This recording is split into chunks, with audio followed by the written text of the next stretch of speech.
Good afternoon, everyone. And it's a rather snowy afternoon again today.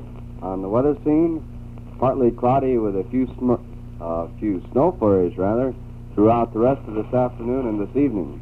The high for today is to be 32, and the low for tonight, 22. The present unofficial temperature in the Angola vicinity is 30 degrees. The outlook for Friday, partly cloudy and warmer. And now it's happy birthday time. Happy birthday to you, happy birthday to you, happy birthday today, happy birthday to you. 12 names appear on our birthday list today. They are Ronald Owens, Desi Gifford, Mrs. Joe Brokaw, Ray Sunday, Vern Porter, Winston Dick Barnes, Joanne Neubauer, Mrs. Charles Gage, Catherine Lewis Goff, Eloise Norton, Joanne Shoemaker, and John V. Nichols. And to all those whose birthdays we have read, and to all those whose birthdays likewise fall on this day, may we wish a very, very happy birthday and include our wishes for many, many more. And now, after this message from our main studios, I'll be back with more news of Angola and Steuben County.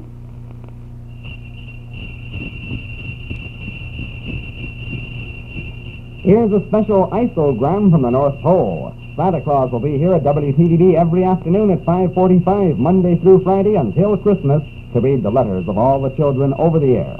WTVB has set aside 15 minutes every day, Monday through Friday, especially for Santa Claus. So if you want Santa to read your letter over the air, send it right away to WTVB, Post Office Box 32, Coldwater, Michigan. Now don't forget, the Santa Claus show will start Monday at 5:45. Better get your letter in the mail right away. Send it to Santa Claus at radio station WTVB, Post Office Box 32, Coldwater, Michigan. And then be listening every afternoon at 5:45 to hear Santa read your very own letter. And now back to Angola and Proc Sherwin. While we're talking about Santa Claus, special word from the North Pole informs us that Santa Claus will make a pre-Christmas visit to Angola tonight. So if you kids have anything you'd like to discuss with Santa, now is the time to do it. He will be on the southeast corner of the public square at 7 o'clock this evening. And I have been told he is going to bring his pack along, which, according to Inside Dope, is going to be full of candy and treats. So all you mothers and dads, put your coats on and bring the kids along. Santa has promised not to keep them too long so as not to interfere with bedtime habits. This gesture has been made possible by the Angola merchants for the full realization that primarily Christmas time is a children's festival, and they want all of the children in the area to join in the good time this evening. Santa's visit will mark the opening of the holiday season in Angola. Crews of workmen under the direction of the Chamber of Commerce have been working hard to have everything ready for all the people that are expected to visit the business section tonight.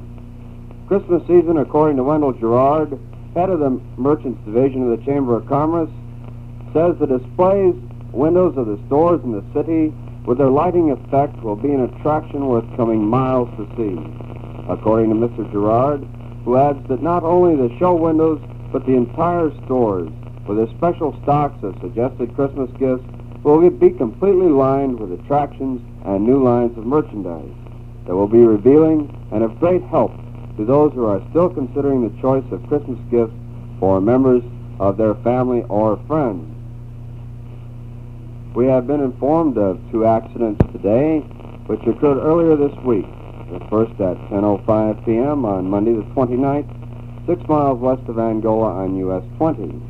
C.D. Babcock, age 30, of 314 North Grand Street, Three Rivers, Michigan, driving a 1951 Ford F7 semi, upset his truck and tractor just west of the Pigeon Creek Bridge.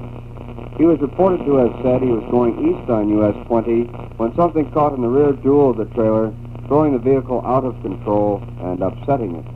An investigation showed that the rear spring on the trailer was broken and had dug in the right rear dual. The second accident occurred on Tuesday at 10 in the center section of Pleasant Lake. Nancy E. Kaggs, age 17, of Pleasant Lake, made too wide of a turn at the Farm Bureau Main Street intersection and scraped the right front fender of a 1947 Chevrolet belonging to Dwayne S. Haw, age 43, of Pleasant Lake.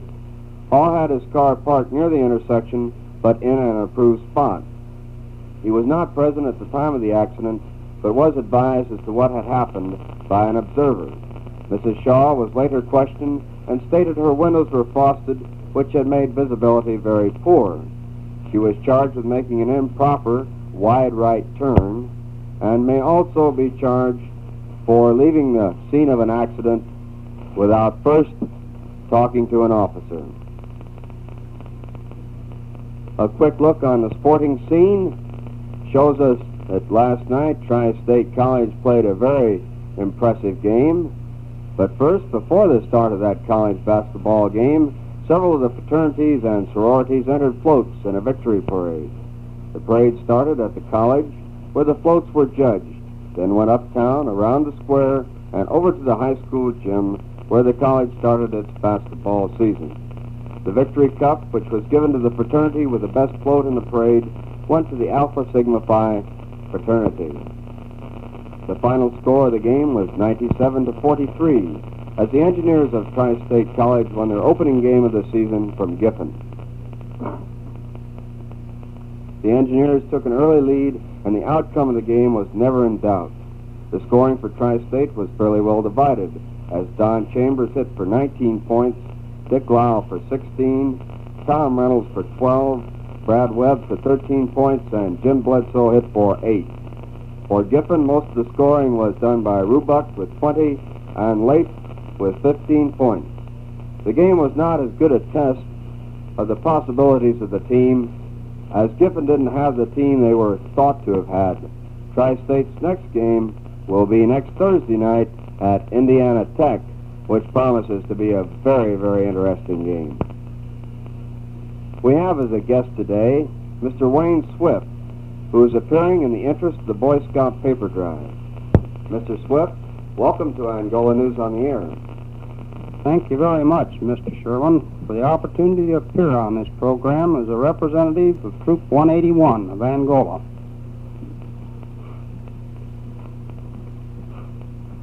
Mr. Swift, will you tell us something about this paper drive? We'd like to know such things as how often it is conducted, the purpose of it, and how the people can help. Well, first I'd like to thank WTVB for making this airtime possible. Now for your questions. We try to collect paper twice each year, but have been unable to find a market until now, so this is our only collection in 1954. As to the purpose, it is twofold, as it is a community service and also furnishes the funds for our scouting program. The people can help by cooperating with the scouts so as to secure all available paper. Now that we know those things, will you tell us what the paper, or when rather, the paper is to be ready for collection? We have asked the people of Angola to place their paper on the curb or porch by 9 o'clock Saturday morning, December the 4th. That's 9 o'clock Saturday morning, December the 4th. Correct. How will a collection be made? We have divided the town into 5 sections. Each section will be visited by a pickup truck with an adult driver and manned by Boy Scouts who will collect the paper. Now, Mr. Swift, do you have any final word for our listeners? Yes, I wish to thank the people for their response on previous drives and assure them that we will appreciate their help December the 4th. If they need assistance to move their paper from storage places, call 378 for that service.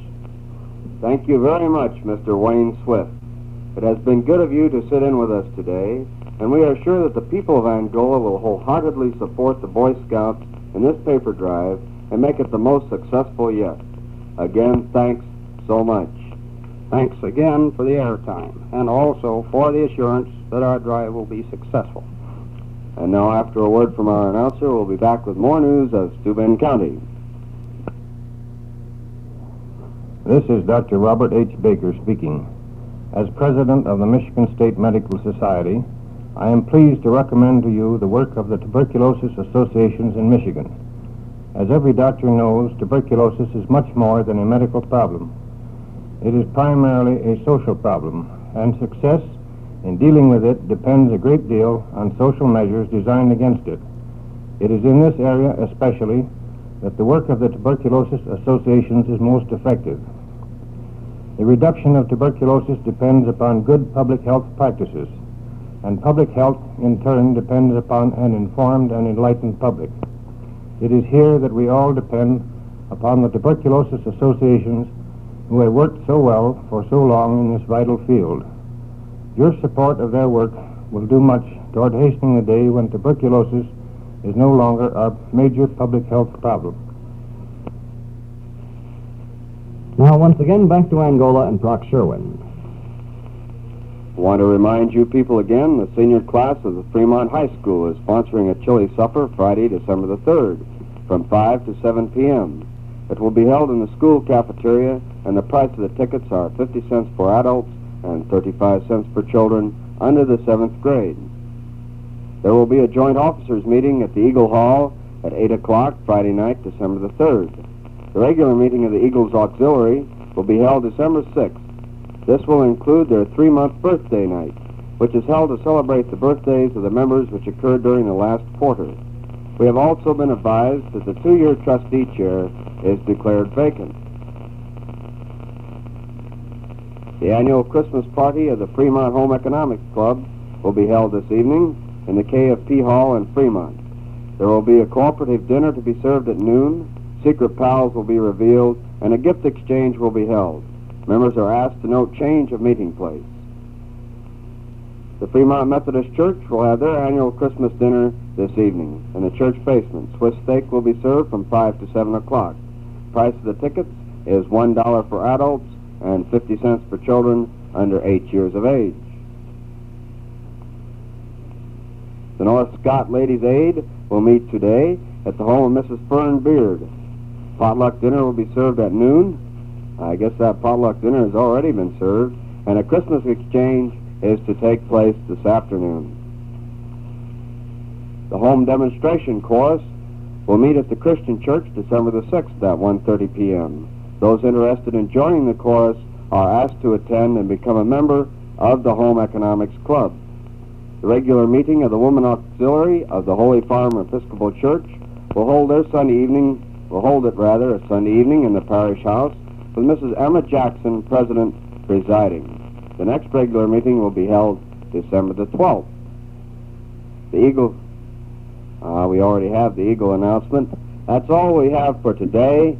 Tune in again tomorrow at the same time for Angola News on the Air, and we'll try to bring you up to date with the events happening in Steuben County and Angola. Now here is our announcer.